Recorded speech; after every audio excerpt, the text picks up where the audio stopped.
نحمده ونستعينه ونستغفره ونعوذ بالله من شرور أنفسنا ومن سيئات أعمالنا من يهده الله فلا مضل له ومن يضلل فلا هادي له أشهد أن لا إله إلا الله وحده لا شريك له وأشهد أن محمدا عبده ورسوله alladzi la nabiyya wa la rasula ba'da.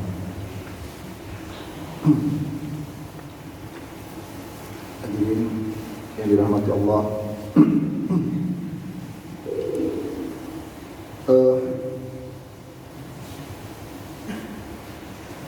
di malam ini temanya mau melanjutin tema yang beberapa bulan lalu Pak ya, 3 bulan lalu kayaknya, kepending sama Ramadan, sama Syawal, sama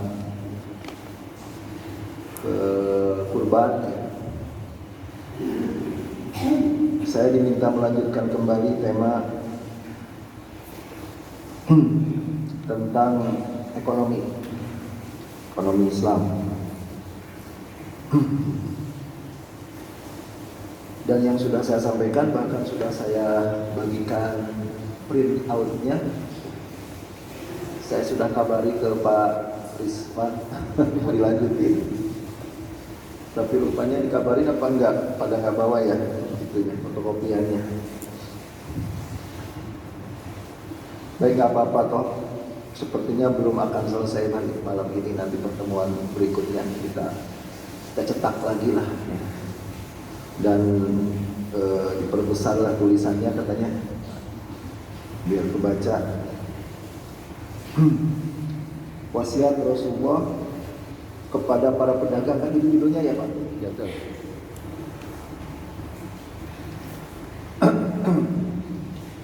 Dan mohon maaf, kemarin tuh anak saya tuh panas sama istri saya sekalian panas. Anaknya masih umur 2 tahun nih. Kalau panas itu saya suka rada khawatir tinggal itu. Beda kalau cuma batuk sama pilek, ini panas tinggi. Sehingga sore-sore saya putuskan nggak berangkat ke sini waktu Sabtu kemarin ya. Bapak Ibu yang dirahmati Allah, ada nggak catatannya Pak Rizwan sampai nomor berapa tuh sudah saya bahas? 12-an. Oh 12, siap. Sampai ke 12. Apa tuh 12 itu? Jangan banyak ucap sumpah ya. Siapa berdagang yang apa? dengan cara menipu? Siapa berdagang dengan cara menipu? Ke 12? Iya. Oh, ini saya udah revisi sedikit. Apa tuh poin ke 12 apa di situ? Siapa berdagang dengan cara menipu, maka dia bukan umatku. Demikian kerasnya sabda. Maka dia bukan umatku. Iya ya. Sampai situ ya.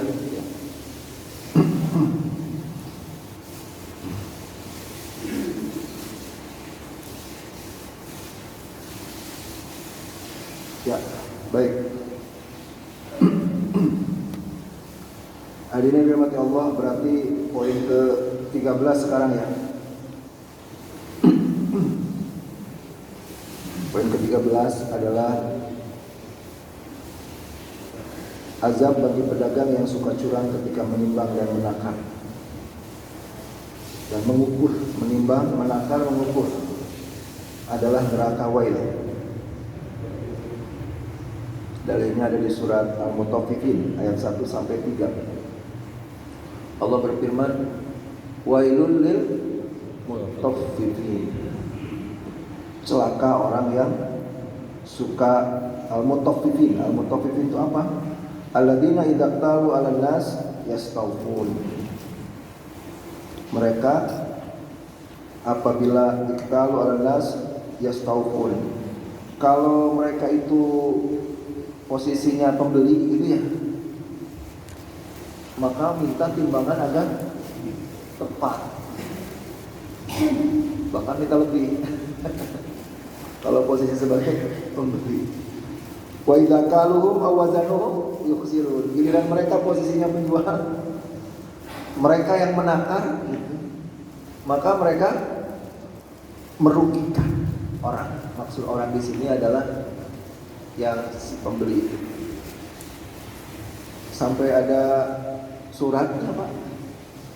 Saking tercelaknya dalam Islam itu, mengurangi takaran, mengurangi timbangan, mengutak-atik takaran, timbangan, ukuran gitu.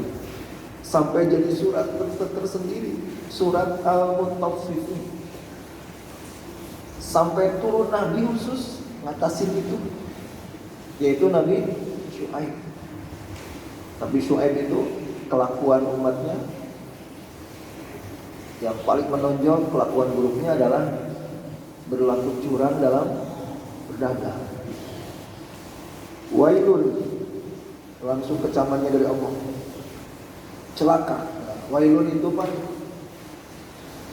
Bapak yang dirahmati Allah, wailun itu artinya secara tekstual itu adalah celakalah.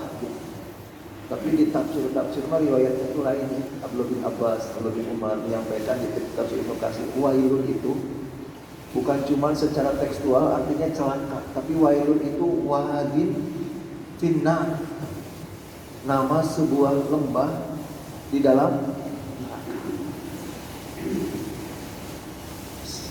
Nama lembah dalam neraka yang sangat dalam.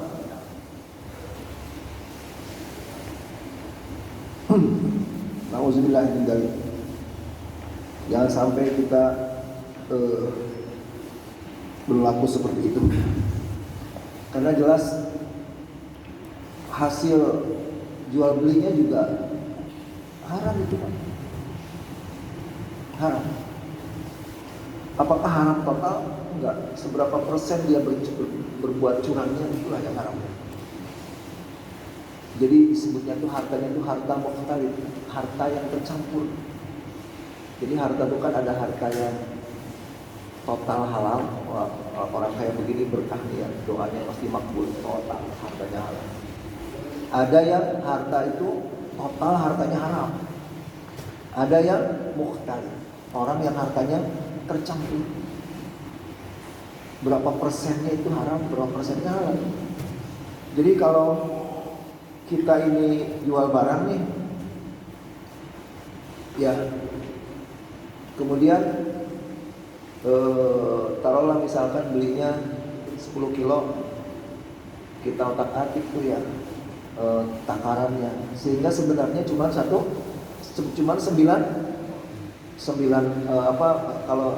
ons, maka yang 1 ons duit yang kira-kira 1 ons itu haram, itu sudah status haram. Udah jadi sumber petaka itu sudah ya. Mudah-mudahan kita bisa menghindari itu ya. Hadirin yang dirahmati Allah, termasuk juga harta mukhtalif itu ya kalau barang itu ada cacat gitu ya, kemudian kita sembunyikan atau kita tidak jelaskan cacat itu. Nah, yang haramnya berapa bagian yang haram dari uang yang kita dapat sebagai penjual? Berapa ribu yang haramnya gitu? Itu dihitungnya gini, itu barang cacat itu kalau dijual dan pembelinya tahu bahwa itu cacat, kira-kira laku berapa? Gitu, jelas nggak Pak? Ya. Kira-kira misalkan ini barang kalau ketika si pembeli nggak tahu bahwa ini cacat, dia mau membeli 50.000. Tapi seandainya dijelaskan sama kita ini barang cacat, harganya jatuh, paling juga pembeli itu paling juga kalau mau paling juga separuh harga. Berarti yang separuh harga itu haram. Dan dalam Islam itu jangankan membohongi pembeli bahwa ini barang bagus padahal KW gitu, nggak menjelaskan saja tercela.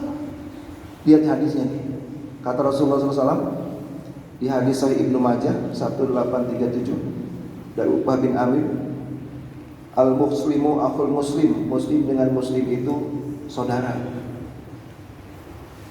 La yahilu li muslim, tidak halal, berarti haram Pak. Haram bagi seorang muslim ba'a min akhihi bai'an, haram seorang muslim itu menjual sebuah barang fihi aibun, yang di barang itu ada cacat, illa bayyanahu lahu.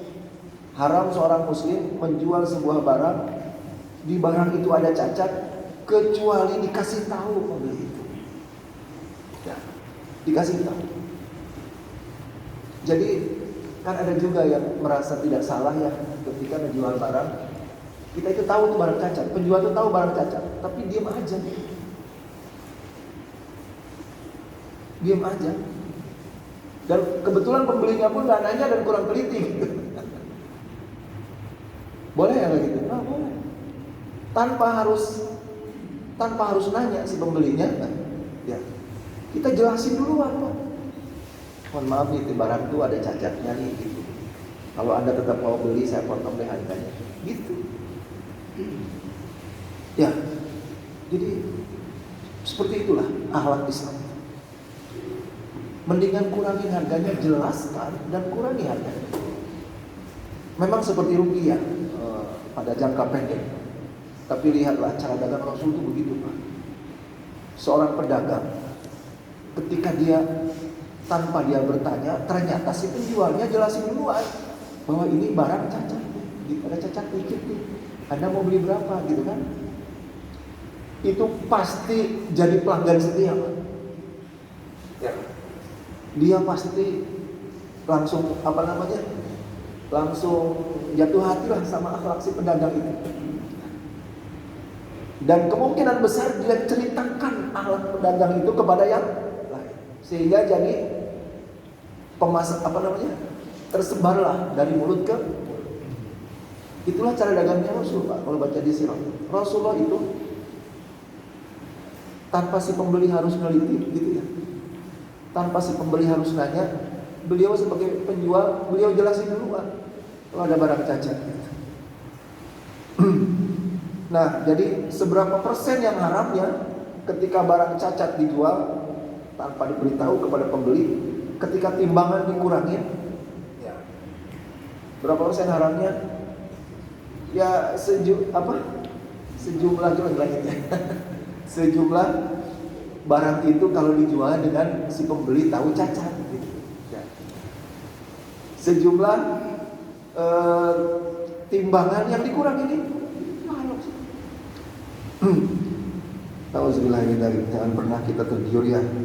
Barang siapa neraka Wail. Neraka Wail itu sebuah lembah di neraka. Wail itu nama sebuah jurang di neraka. Yang ke-14 ya. Yang ke-14 kan. Mari kita baca hadisnya. Dari Abdullah bin Umar, hadis Ibnu Majah 4019. Walam yankusul mikyala wal mizana. Ini hadis panjang sebenarnya, makanya ada titik-titiknya. Itu berarti saya potong tuh hadis. Hadis ini sahih, banyak riwayatnya, tidak ada yang mendhaifkan hadis ini. Rasul bersabda, walam yankusul mikyala wal mizana illa ukhidu bis-sinin wa syiddatil mu'nah wa zuris sultan. Artinya itu, tidaklah suatu kaum, tidaklah suatu bangsa mengurangi timbangan dan takaran dalam berdagang. Dalam artian melakukan kecurangan bisnisnya. Ini di sini cuma dikatakan mengurangi timbangan dan takaran dalam berdagang. Tapi ini sebenarnya untuk mewakili seluruh bentuk kecurangan bisnis. Mewakili seluruh bentuk kecurangan dagang. Jadi yang akan dihukum itu bukan cuma mengurangi takaran timbangan, tapi seluruh bentuk kecurangan dalam berdagang. Saya lanjutkan. Lam yanqusul mikyala wal mizana, tidaklah suatu kaum mengurangi takaran dan timbangan illa, kecuali ada 3 azab sekaligus, Pak. Kecuali ukhidu bis-sinin, akan ditimpa kemarau panjang. Nah, ini juga bukan semata-mata kemarau, Pak. Ini juga maksudnya adalah bencana alam dengan berbagai bentuk.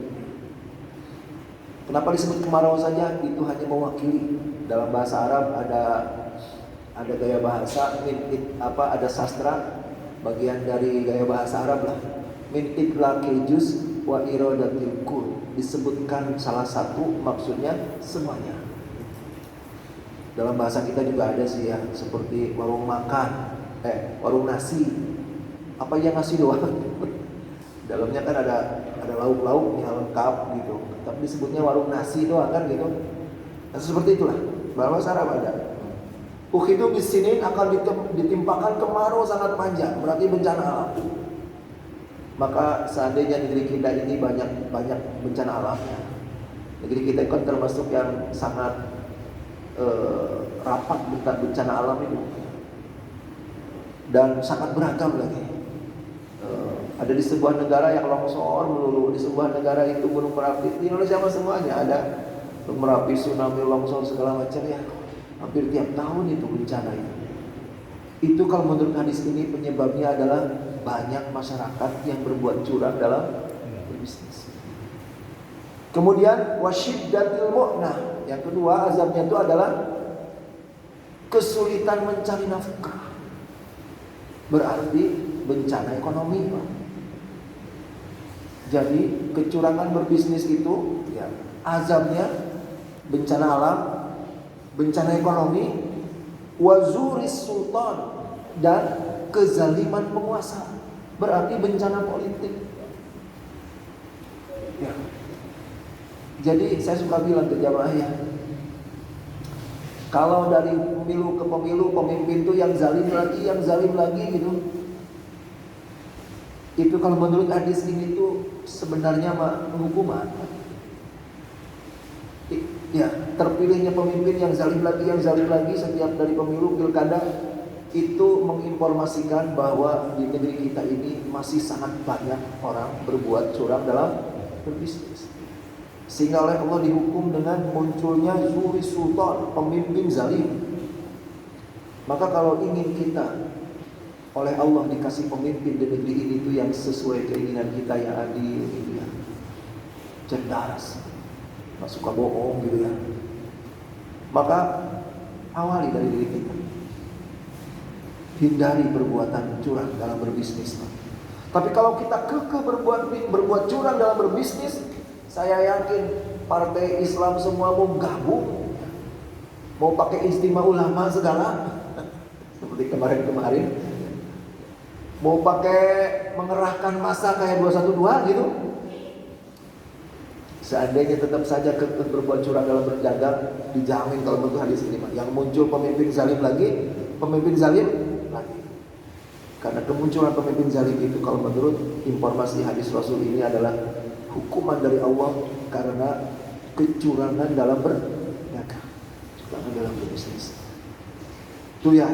Jadi yang ke-14 kesimpulannya, kecurangan dan penipuan dalam dagang adalah maksiat yang sangat mengundang 3 bencana sekaligus, yaitu bencana alam, bencana ekonomi, dan bencana politik.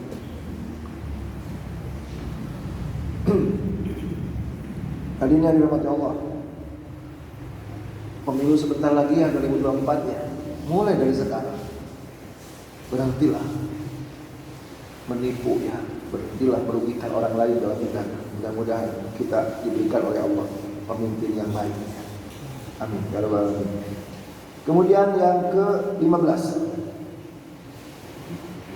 kita baca hadisnya dulu. Ini kan kalau selama saya itu semacam tadarus aja ya, semacam ngebahas dalil-dalil saja ya. Yang ke-15 kita baca hadisnya Sahih Bukhari 2076. Oh kayaknya ini mah belum gitu. Ini seingat saya ini revisi saya tambahin ini. Kasih tambahan catatan aja ya, seandainya yang bawa fotokopian. Nanti fotokopian berikutnya ini udah tampil. Dari Jabir bin Abdullah, rahimallahu rajulan samhan idza ba'a.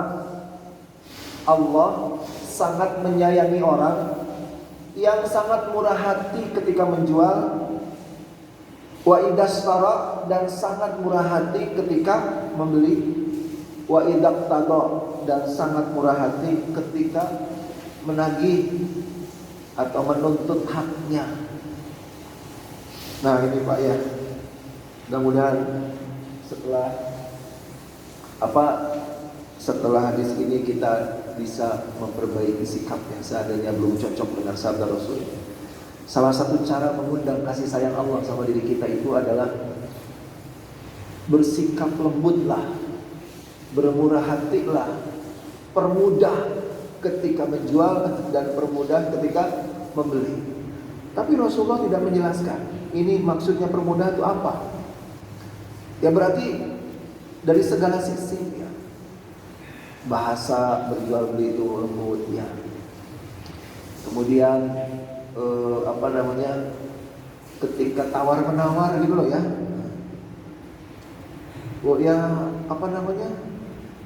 Murah hati dalam berdagang itu begini Pak. Jadi ketika yang beli itu kita tahu orang yang orang yang tidak mampu gitu loh ya.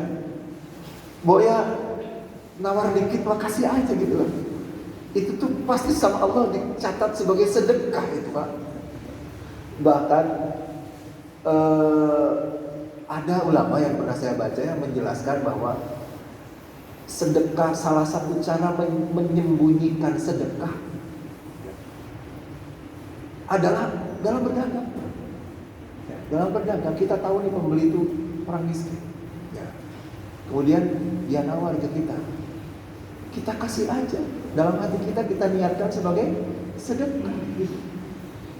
Sehingga itulah sedekah yang paling disembunyikan itu ya. Sehingga karyawan kita juga nggak tahu kalau itu sedekah. Bahkan orang yang kita kasih sedekah, dia tidak paham bahwa kita bersedekah. Coba kalau kita, kan sedekah itu paling utama kan disembunyikan Pak. Tidak ada yang tahu sedekah itu paling utama. Sampai Rasulullah SAW itu mengatakan manis tato aminkum, hadis Ibnu Hibban, manis tato aminkum ayyakuna lahu amalun khabir falyaf'al, itu kalimatnya. Barang siapa di antara kalian yang bisa menyembunyikan segala amalnya, maka lakukanlah. Karena jauh lebih dahsyat pahalanya. Bukan cuma sedekah sebenarnya Pak. Yang diperintahkan untuk disembunyikan itu bukan cuma sedekah. Segala ibadah lebih dirahasiakan, lebih disembunyikan itu lebih besar pahalanya.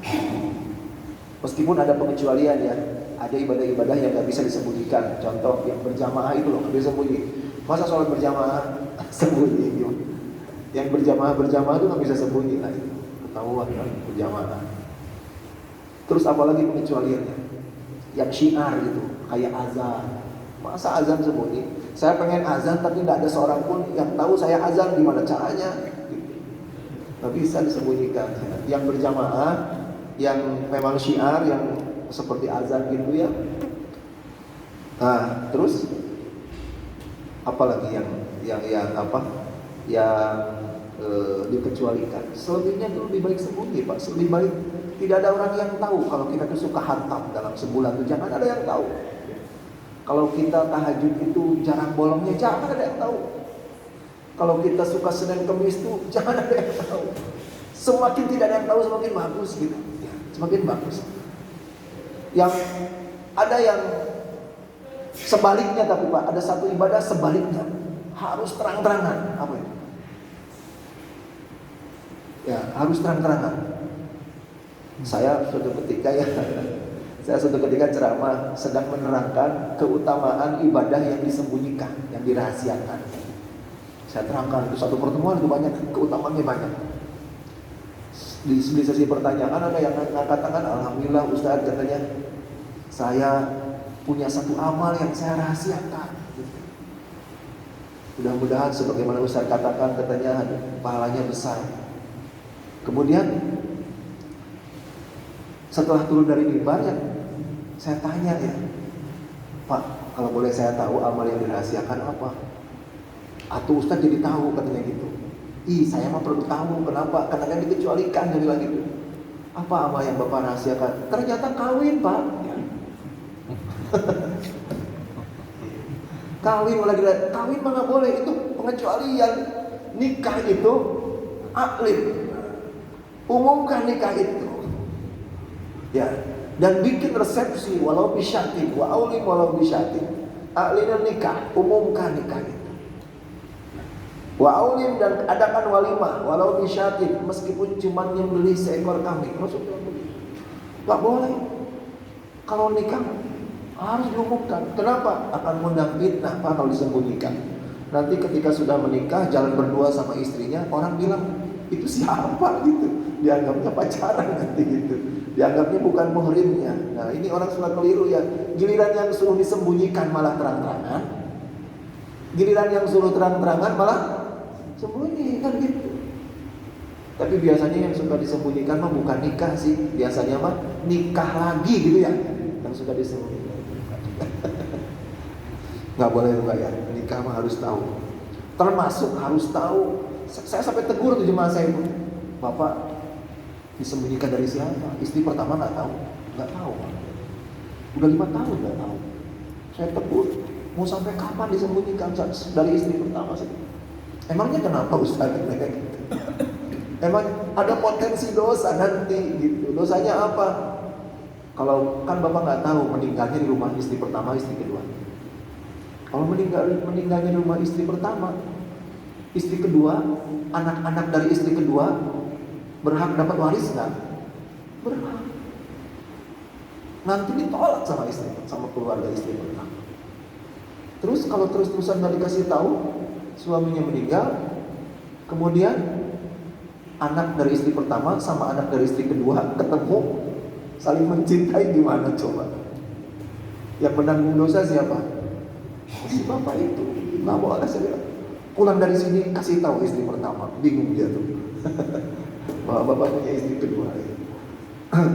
Kembali ke sini ya. Jadi ketika kita menyembunyikan sedekah Pak ya, di zaman Rasul itu kan sampai pengamalan untuk menyembunyikan sedekah itu sampai saya dapat kisah-kisah orang-orang soleh di masa lalu, sampai orang-orang kaya di masa lalu itu kalau mau bersedekah itu sembako, pakaian, uang dikarungin, ditanggung sendiri malam-malam tuh Pak.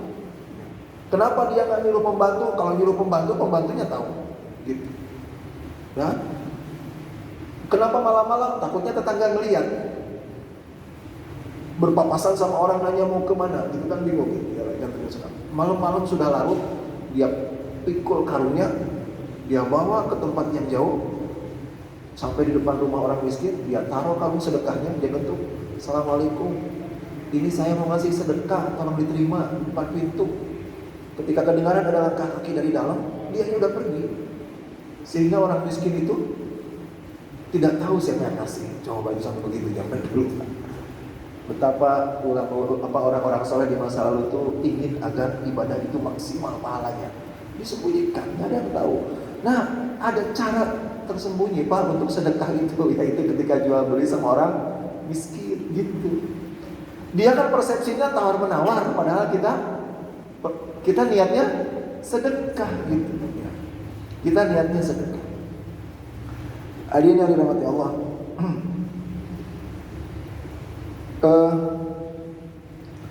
Itu yang dimaksud ya, murah hati dalam berdagang. Jangan sampai tawar menawar sampai teriak-teriakan gitu ya, cuman 100-200 perak sampai urat leher. Itu tidak sesuai sama sunnah Rasul kayak gitu. Yang ke-17, yang ke-16 ya, yang ke-16. Ini hadis mengerikan. Ini hadis tentang utang piutang nih Pak. Karena dalam dagang itu kan tidak lepas dari utang piutang, betul nggak? Antara si penjual dan pembeli. Kita simak hadisnya, Sahih An-Nasai 4698 dari Muhammad bin Abdullah bin Jahsy. Kunna julusan inda Rasulillah farafa'a ra'sahu ila sama. Kami, kata Muhammad bin Abdullah, kami suatu hari sedang duduk-duduk bersama Rasulullah.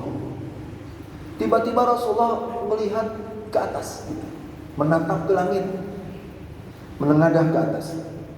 Thumma wada'a rahatahu ala jabhatihi. Dia tatap ke langit gini ya, tiba-tiba beliau gini. Gitu ya. Megang dahi dia. pegang dahinya sambil bilang subhanallah. Mada nazala minat tashdid katanya. Dia lihat ke atas, kemudian dia pegang telapak tangannya, pegang dahinya sambil subhanallah. Berat sekali apa yang turun ini. Berat sekali informasi yang turun barusan. Kami diam semua gitu. Wafazina, kami kaget, tapi kami semua diam, nggak ada yang berani nanya gitu. Karena kenapa nggak berani nanya? Karena kelihatannya Rasulullah pun lagi seperti ada beban yang berat. Sahabat melihatnya dari body language-nya Rasul itu, beliau dari apa informasi yang turun dari langit barusan itu sampai beliau megang dahi itu sesuatu yang sangat berat. Sampai Rasulullah pun diam gitu. Para sahabat diam. Sampai mereka itu bubar, Pak. Nggak ada yang nanya, sahabat nggak ada yang nanya, Rasul nggak ngasih informasi juga. Sehingga satu hari penuh itu sampai besoknya sahabat penasaran apa itu yang turun. Dan sampai Rasul bilang berat banget ini apa yang diturunkan barusan. Sahabat Rasul nunggu aja gitu. Falamma kana minal qad sa'altuhu. Esok harinya barulah saya nanya ke Rasulullah, kata Muhammad bin Abdullah. Ya Rasulullah, madza hadat tashdid alladzi nazala? Ya Rasulullah, kemarin itu informasi sangat berat yang turun itu apa maksudnya? Kami penasaran, apa maksudnya Rasul? Informasi apa memang yang turun? Maka Rasulullah masih tahu, Pak, keesokan harinya.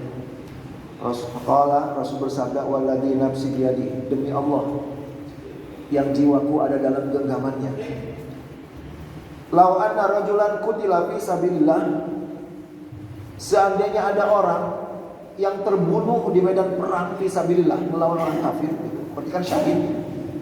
Seandainya ada orang yang terbunuh syahid dalam bertempur melawan orang kafir, thumma uhiya, kemudian dihidupkan lagi, thumma qutila, kemudian dia perang lagi sampai terbunuh lagi, thumma uhiya, kemudian dibangunkan lagi, dihidupkan lagi, thumma qutila, kemudian terbunuh lagi di medan perang. Sampai 3 kali Rasulullah bilangnya, bertempur, terbunuh, dibangkitkan lagi, bertempur lagi melawan orang kafir, terbunuh lagi, dibangkitkan lagi, bertempur lagi, terbunuh lagi. Berarti berapa kali syahid tuh? 3 kali, 3 kali terbunuh syahid di medan tempur. Kata Rasulullah, ma dakhala jannah, tidak masuk surga hatta yuqda anhu dainu, sampai ditebus, sampai dibayar hutangnya. Waduh, sampai begitu, Pak. Berkali-kali mati syahid gak ada gunanya. Seandainya mati ke bawah, seandainya mati membawa utang yang belum dibayar. Itulah beratnya urusan utang itu, Pak. Makanya utang piutang itu harus dicatat. Anak istri harus tahu, Pak. Jangan sampai ada utang kita, anak nggak tahu, istri nggak tahu. Ya, kemudian kita meninggal. Mending kalau yang ngutangin itu nagih ke anak istri. Dan kemudian anak istrinya mampu membayar. Bagaimana kalau anak istrinya nggak soleh? Misalkan yang nagih itu nggak bawa catatan. Kemudian anak istri kita tuh nyangkal, mana catatan utang yang nggak ada gitu. Nah, gimana coba di akhirat? Ya, anak istri kita itu harus tahu. Sehingga kalau kita wafat seketika, ya, maka anak istri kita mudah-mudahan berusaha untuk melunasi. Karena sampai syahid 3 kali itu, ya, sampai tetap nggak masuk surga. Kalau masih ada utang belum dibayar. Hadirin yang dirahmati Allah. Tapi ini ya bukan berarti tidak ada solusinya memang di akhirat itu. Para ulama menjelaskan bukan berarti tidak ada solusinya. Tapi solusinya tidak pasti sih, Pak, di akhirat itu. Apa solusinya? Ada namanya kan dalam hadis Bukhari Muslim ya, Rasulullah SAW itu bersabda, sesungguhnya kata Rasulullah, inna minal muslimin mahbusin inda babil jannah bidainin alaihi. Kalimat ini harus Bukhari Muslim. Ada kaum muslimin, sekian banyak kaum muslimin yang tertahan di pintu sorga, tertahan di halaman sorga, maksudnya di depan pintu sorga, gara-gara utang. Nah terus gimana solusinya? Solusi itu sama dengan nyakitin, Pak. Tahu kan kalau nyakitin orang? Kalau nyakitin orang kan solusinya di akhirat itu adalah penebusan, Pak. Dipertemukan yang nyakitin dengan yang disakiti. Kemudian yang disakitin menuntut, ditebus pakai apa? Pakai pahala kan gitu? Ditebus pakai pahala. Seandainya pahalanya habis, yang disakitin masih banyak, maka dosanya yang disakitin ditebuskan, dipindahkan kepada yang menyakiti. Nah utang juga begitu. Utang juga begitu sama. Yang disebut Muslim. Kata Rasulullah, lunasi utang kalian. Min qabli ayati yaumun la yatamma illal amal, illal ajru wa dzunub, kata Rasulullah. Lunasi utang kalian selama masih di dunia. Jangan sampai utang itu kebawa di akhirat, karena di akhirat tidak ada harta, yang ada adalah pahala dan dosa. Sabda Rasulullah. Berarti utang piutang yang kebawa mati itu di akhirat penyelesaiannya akan sama dengan menyakiti, tebus dengan pahala. Gitu. Dan yang ngerinya itu adalah dalam hadis tersebut tidak ada rinciannya loh, Pak. Itu yang bikin ngeri kata para ulama. Tidak ada rinciannya. Kalau utang 10.000, tebusannya pahala ibadah apa? Kalau utang 1 juta, tebusannya pahala apa? Kalau ada rinciannya mana ada tenang gitu ya. Misalkan kalau utang 100.000, tebusannya pahala saum sunnah sehari, misalkan gitu ya. Wah, kita tenang tuh. Saum sunnah saya kan sering, gampang lebih di akhirat, tebus aja. Nggak ada rinciannya. Bagaimana kalau di akhirat itu utang 100.000, pahalanya ibadah Ramadan 1 bulan? Gimana kalau gitu? Soalnya nggak ada rinciannya. Sengaja oleh Allah dikasih gelap, tidak ada rincian. Termasuk nyakitin juga sama. Nggak ada rinciannya, Pak. Hadisnya itu cuma bilang gini, atadru namanul muflis. Al-muflisu majal yaumil qiyamah. Ya. Bi sholatin wa siyamin wa shadaqatin wa ata faqad syatama hadza wa qalama hadza wa daraba hadza fa yutahada min hasanati wa lam min hasanati. Fa in faniyat hasanatuhu ukhidat min khotoyahu faturihat ilahim summa turihat fidah. Kalimatnya gitu, saya bacakan terjemahnya. Orang yang bangkrut itu yang hadir di hari kiamat membawa banyak pahala, pahala sholat, pahala saum, pahala sedekah, pahala baca Quran, pahala macam-macam ya. Tapi kemudian oleh Allah dihadirkan orang-orang yang dia sakiti. Maka kemudian dia tebus orang-orang yang dia sakiti itu dengan pahala-pahalanya itu. Apabila pahalanya habis, maka dosa-dosa yang disakiti dipindahkan kepadanya. Begitu doang kalimatnya, Pak. Nggak ada penjelasan. Kalau caci maki, tebusannya pahala ibadah apa? Kalau nampar, tebusannya pahala ibadah apa? Kalau sampai melukai keluar darah gitu, kalau sampai ngerampas harta, nggak ada rinciannya. Sehingga boleh jadi katanya kalau nampar saja pahala umroh. Aduh, habis sudah. Ya, maka kalau kita nyakitin orang, kalau kita punya utang, selesaikan di dunia, Pak. Jangan gara-gara ada hadis itu kemudian nggak apa-apa, saya pahala insya Allah cukup buat nebus di akhirat. Jangan. Hadirin yang dirahmati Allah, inilah hadis Bukhari Muslim yang lain, kalimatnya begini. Yughfaru lisyahid kullu dzulum illa dain. Kalimatnya lebih pendek. Orang yang mati syahid itu, Pak, sejak tetesan darahnya yang pertama, seluruh dosanya hapus. Yang menghalangi dia dengan sorga hanya utang. Yang menghalangi dia dengan sorga hanya utang. Tapi hadis ini juga tidak bisa dipahami secara tekstual langsung, Pak. Artinya tuh gini, utang saja yang tidak terbayar menghalangi orang mati syahid ini masuk surga. Apalagi nyuri gitu. Mana yang lebih berat dosanya? Nyuri apa ngutang? Nyuri. Ini mafhum, namanya mafhum muwafaqah. Logika apalagi. Utang saja menghalangi orang masuk surga, apalagi nyuri, apalagi ngerampok gitu. Maka jangan karena kita ini pedagang dan utang piutang itu sudah sehari-hari kita lakukan, kemudian kita malah utang. Berat urusannya utang piutang. Hadirin yang dirahmati Allah.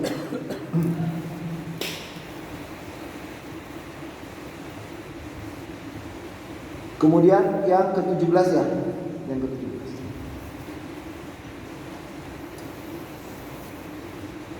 Yang ke-17 itu catatannya di saya adalah di antara pintu sorga bagi para pedagang, pintu sorga yang terbuka lebar untuk para pedagang.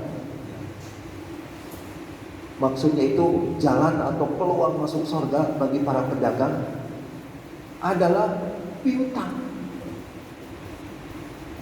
Piutang itu berarti kan ngasih utang, ngutangin orang lain. Piutang itu jalan masuk surga, Pak. Pintu surga yang terbuka sangat sering buat para pedagang.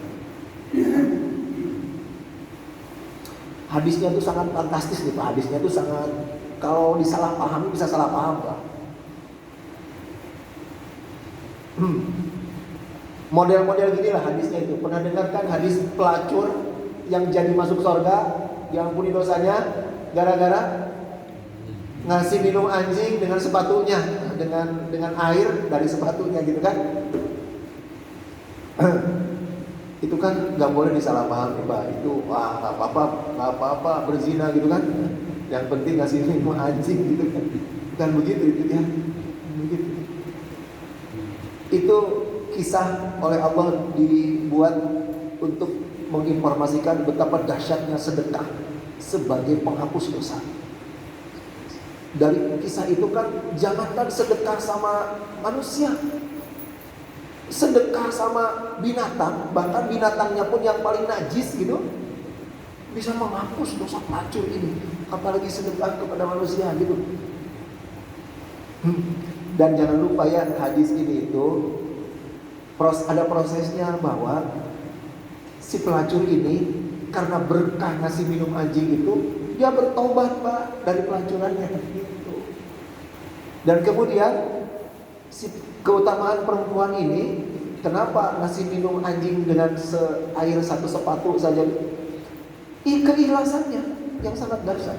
Bukan cuma sedekahnya, keikhlasannya. Karena di hadis itu si pelacur ini ngasih minum anjing di tengah padang pasir, tidak ada siapa-siapa kecuali anjing dan dia. Sehingga perempuan ini benar-benar nggak ada riaknya gitu. Betul kan?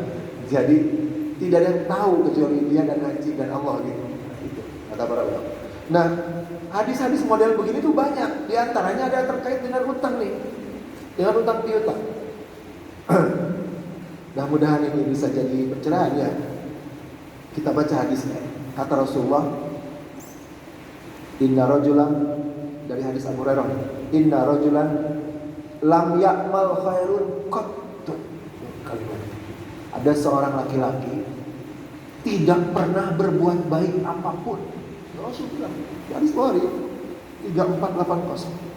Tidak pernah berbuat baik apapun.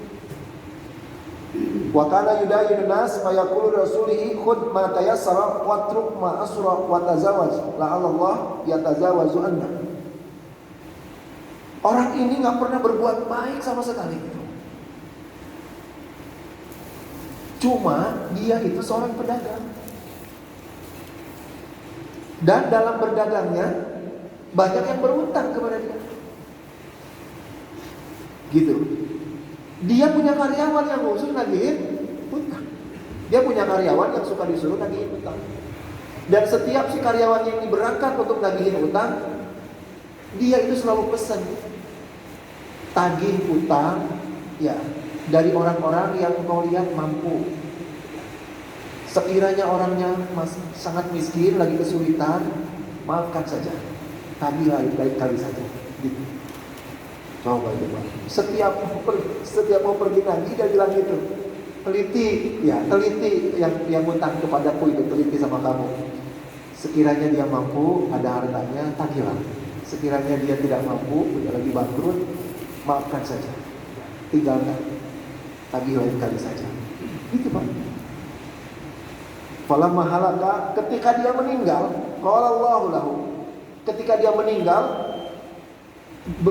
ketemu dengan Allah di pengadilan Allah, Allah bertanya kepadanya. Kata Allah, hal amilta khairan qat? Kata Allah, kamu punya perbuatan baik apa? Kamu punya amal ibadah apa? Orang ini menjawab, lah, nggak punya ya Allah. Aku nggak punya ibadah apa-apa, aku nggak punya amal baik apapun, gitu kan? Maka kemudian orang ini illa annahu kana li gulam wa kuntu udayyun nas fa idza bastu yataqadu qultu lahu khudh ma tayassar wa truk ma asra wa tazawwaj Allah yatazawwaju anka. Ya Allah, aku tuh enggak punya amal baik apa-apa, aku akui katanya. Cuma aku itu banyak orang yang berutang kepadaku. Dan ketika aku nyuruh karyawanku untuk nagih, aku suka bilang tagih yang mampu, maafkan saja yang tidak mampu. Aku berharap engkau mengampuniku karena amalku itu. Maka apa jawab Allah? Qala Allah Ta'ala, Allah berkata kepadanya, qad tazawwajtu anka, aku maafkan kamu. Coba. Ini hadis kan susah dipahaminya Pak. Orang ini lam yakmal khairun qat. Orang ini tidak ada amal ibadahnya sama sekali. Nah sekali lagi ini sama dengan tadi Pak, nggak boleh disalahpahami ini ya. Nggak apa-apa, nggak usah ibadah, nggak usah sholat, nggak usah apa gitu ya. Yang penting ngutangin orang, kemudian yang nggak bisa bayar dimaafkan. Nggak bisa begitu ya. Hadis ini boleh jadi gitu kan kata para ulama, khusus untuk orang ini. Sekedar untuk menjelaskan betapa dahsyatnya keberkahan berutang piutang, memberikan utang. Dari hadis ini maka kesimpulan saya apa tadi? Di antara pintu surga dan ampunan Allah di akhirat yang terbuka lebar untuk para pedagang adalah memberi piutang. Jelas Pak ya?